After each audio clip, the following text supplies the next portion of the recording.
అసలు surface web అంటే ఏంది అండ్ డీప్ వెబ్ అంటే ఏంది, డార్క్ వెబ్ అంటే ఏంది అనేది. సో ఈ 3 వెబ్స్ ఏ విధంగా వర్క్ అయితే ఇవి యొక్క యూజ్ ఏంది, సో దీంట్లో జరిగే యాక్టివిటీస్ ఏంది అనేది ఈ వీడియోలో పూర్తిగా చెప్పడం జరుగుతుంది. వీడియో మొత్తం చూడండి, స్కిప్ చేస్తే అర్థం కాదు. వీడియో ఇంట్రెస్టింగ్ ఉంటుంది. ఓకే, ఈ వీడియో ఓన్లీ ఎడ్యుకేషన్ పర్పస్ కోసమే చేయడం జరిగింది. సో దీన్ని ఏ నెగిటివ్గా తీసుకోకండి. Okay, hi guys, welcome back to my 907 YouTube channel. అయితే వెబ్లో 3 టైప్స్, అందులో సర్ఫేస్ వెబ్, దాన్ని ఓపెన్ వెబ్ అంటారు, and second one deep web, and third one dark web. అయితే first of all surface web అంటే ఏంటంటే, అయితే సర్ఫేస్ వెబ్ అనేది మనం డైలీ యాక్సెస్ యూజ్ చేసుకునే ఇంటర్నెట్ వెబ్ అన్నట్టు. సో దీన్ని మనం డైరెక్ట్ యాక్సెస్ ఏ విధంగా చేయొచ్చు అంటే, గూగుల్ అండ్ బింగ్ వీటిని యూజ్ చేసుకొని మనం యూజ్ చేసేదాన్ని సర్ఫేస్ వెబ్ అంటారు. సో ఇది మనం డైలీ యూజ్ చేసుకునే ఇంటర్నెట్, డైలీ యూజ్ చేసుకునే ఇన్స్టాగ్రామ్, ఫేస్బుక్, ట్విట్టర్, యూట్యూబ్ వంటిది వాడేదాన్ని సర్ఫేస్ వెబ్ అంటాం. మనం యూజ్ చేసే ఇంటర్నెట్ 4 to 5% కంటే తక్కువే, దీనిని సర్ఫేస్ వెబ్ అంటారు. అండ్ సెకండ్ వన్ అనేది డీప్ వెబ్. ఈ డీప్ వెబ్ అనేది ఏ విధంగా యూజ్ చేస్తామంటే, ఫర్ ఎగ్జాంపుల్ ఏంటంటే, ఇప్పుడు medical records, form reports, research reports ఉంటాయి ఇప్పుడు, అవన్నీ డేటాబేస్ లో ఎవరైతే స్టోర్ చేస్తారో వాళ్ళు మాత్రం చూసేదాన్ని డీప్ వెబ్ అంటారు. డార్క్ వెబ్ గురించి తెలుసుకుందాం.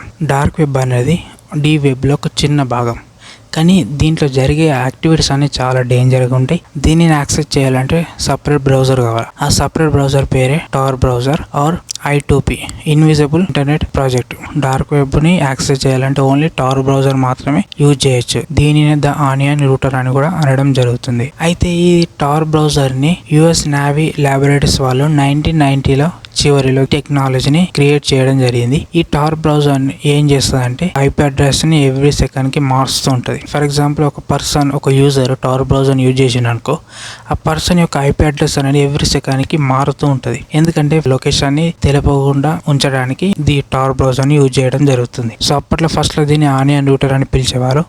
అయితే రాను రాను దీన్ని టార్ బ్రౌజర్ గా మారడం జరిగింది ఈ పేరు. అయితే దీనిని ఎందుకు చేయడం జరిగిందంటే, కంట్రీ యొక్క సీక్రెట్ ఇన్ఫర్మేషన్ ని స్టోర్ చేసుకోవడానికి, అండ్ ఏదైనా సీక్రెట్ మిషన్స్ ఉంటాయి వాటిని సీక్రెట్ గా ఎవరికి తెలియకుండా ఒక కంట్రీ నుంచి ఇంకో కంట్రీకి పంపించడానికి ఈ టార్ బ్రౌజర్ ని యూజ్ చేయడం జరిగింది. అందుకోసం దీని టార్ బ్రౌజర్ టెక్నాలజీని 1990లో US నేవీ ల్యాబొరేటరీస్ వాళ్ళు దీన్ని క్రియేట్ చేయడం జరిగింది. రాను రాను 2008లో ఈ టార్ బ్రౌజర్ అందరికీ యాక్సెస్ కావడం జరిగింది. సో ఎవరు పడితే వాళ్ళు దీన్ని యూజ్ చేయడం జరుగుతుంది. సో ఆ యూజ్ చేసిన తర్వాత నుంచే చాలా ఇల్లీగల్ యాక్టివిటీస్ మొదలైనాయి. ఎప్పుడైతే ఇల్లీగల్ యాక్టివిటీస్ మొదలైనాయో అప్పటి నుంచి క్రైమ్ రేట్ చాలా పెరిగిపోయింది. డార్క్ వెబ్ యూజ్ చేయాలంటే టార్ బ్రౌజర్ కావాలా. ఎందుకంటే ఇప్పుడు ఒక పర్సన్ టార్ బ్రౌజర్ యూజ్ చేసిండు అనుకో, పర్సన్ యొక్క లొకేషన్ అనేది క్రాక్ చేయడం కష్టం. ఎందుకంటే ఎవ్రీ సెకండ్కి ఆ IP అడ్రస్ యొక్క లొకేషన్ మారుతుంటుంది కాబట్టి దీనిని డార్క్ వెబ్లో యూజ్ చేయడం జరుగుతుంది. సో డార్క్ వెబ్ యూజ్ చేసే వాళ్ళు టార్ బ్రౌజర్ని, ద ఆనియన్ రూటర్ అని యూజ్ చేయడం జరుగుతుంది.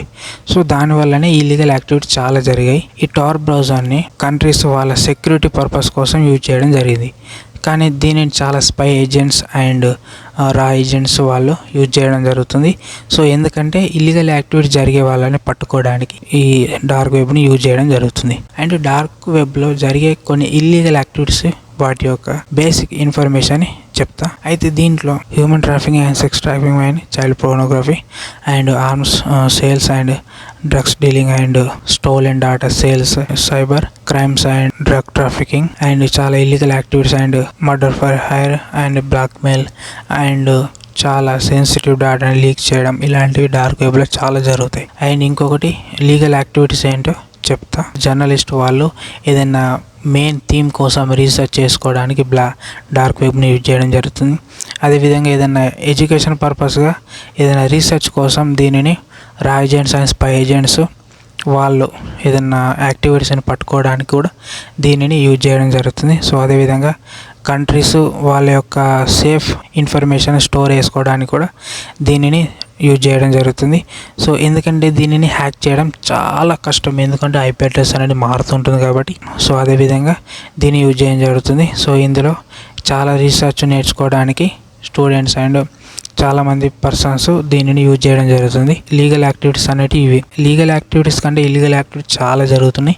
సో దానిని అరికట్టడానికి స్పై ఏజెంట్స్ అండ్ రా ఏజెంట్స్, సైబర్ పోలీస్ వాళ్ళు కూడా ఇందులో తెలియకుండా వాళ్ళు ఇన్వాల్వ్ అయి ఉంటారు. సో ఎవరైనా ఏదైనా డాటా లీక్ కానీ ఏదైనా స్పై ఏదైనా చిన్న ఇన్ఫర్మేషన్ లీక్ చేస్తే వాళ్ళు పట్టుకోవడానికి సులువుగా దీంట్లో వాళ్ళు ఉండడం జరుగుతుంది. అదేవిధంగా చాలా పర్సన్స్ని పట్టుకోవడం జరిగింది. అండ్ చాలా కంట్రీస్లో ఈ డార్క్ వెబ్ని యూజ్ చేసుకుంటా ఇల్లీగల్ యాక్టివిటీ చేసే వాళ్ళని కూడా పట్టుకోవడం జరిగింది. టార్ బ్రౌజర్ అనేది అందరికీ యాక్సెస్ అయిన తర్వాత చాలా ఇల్లీగల్ యాక్టివిటీస్ జరిగాయి. అవన్నీ ఏంటియో సో అలాంటి ఇన్ఫర్మేషన్ మీకు పూర్తిగా డెప్త్గా కావాలనుకుంటే కింద కామెంట్ చేయండి. అప్పుడు నేను ఫుల్ డెప్త్గా ఇంకొక వీడియో చేయడం జరుగుతుంది. నా సజెషన్ ఏంటంటే ఈ డార్క్ వెబ్కి జోలికి వెళ్ళకండి. ఎందుకంటే ఈ చాలా ఎక్స్పీరియన్స్ ఉన్న పర్సన్స్ మాత్రమే దీంట్లోకి వెళ్ళడం జరుగుతుంది. ఎందుకంటే అనుకోకుండా మీ డేటా కూడా లీక్ కావడం జరుగుతుంది. ఓకే, టార్ బ్రౌజర్ యూజ్ చేసుకొని మీరు డార్క్ వెబ్లోకి వెళ్ళిపోయారు అనుకో, మీరు తెలియకుండా దాన్ని ఎలా యాక్సెస్ చేయాలో ఎలా వాడాలో తెలియలేదనుకో, మీ యొక్క డేటాని లీక్ అయిపోతే అప్పుడు మీ లైఫ్ అనేది చాలా డేంజర్గా పడుతుంది. ఓకే, మీ యొక్క ఇన్ఫర్మేషన్ అంతా అందులో లీక్ అయిపోతుంది. దాని తర్వాత మీరు చాలా ప్రాబ్లమ్ ఫేస్ చేయాల్సి ఉంటుంది. సో కాబట్టి మీరు దీన్ని యూజ్ చేయకండి. సో యూజ్ చేయకుండా ఉండడమే చాలా మేలు. మాల్వేర్స్ అండ్ హార్డ్వేర్స్ అనేటివి కొనడం జరుగుతుంది. కంట్రీస్ యొక్క డేటాని లీక్ చేయడం ఇందులోనే జరుగుతుంది. ఎందుకంటే దీంట్లో లీక్ చేస్తే ఎవరైనా యాక్సెస్ చేయొచ్చు కాబట్టి. సో ఇవి మనం ఆపచ్చు కదా అంటే కష్టం. ఎందుకంటే ఎప్పుడైతే ఈ టార్ బ్రౌజర్ అనేది అందరికీ అవైలబుల్ అయిందో చాలా ఇల్లీగల్ యాక్టివిటీ చాలా జరుగుతున్నాయి. సో ఎంత కంట్రోల్ చేసినా చాలా ఎలాంటి కొత్త వెబ్సైట్ పుట్టుకొస్తున్నాయి.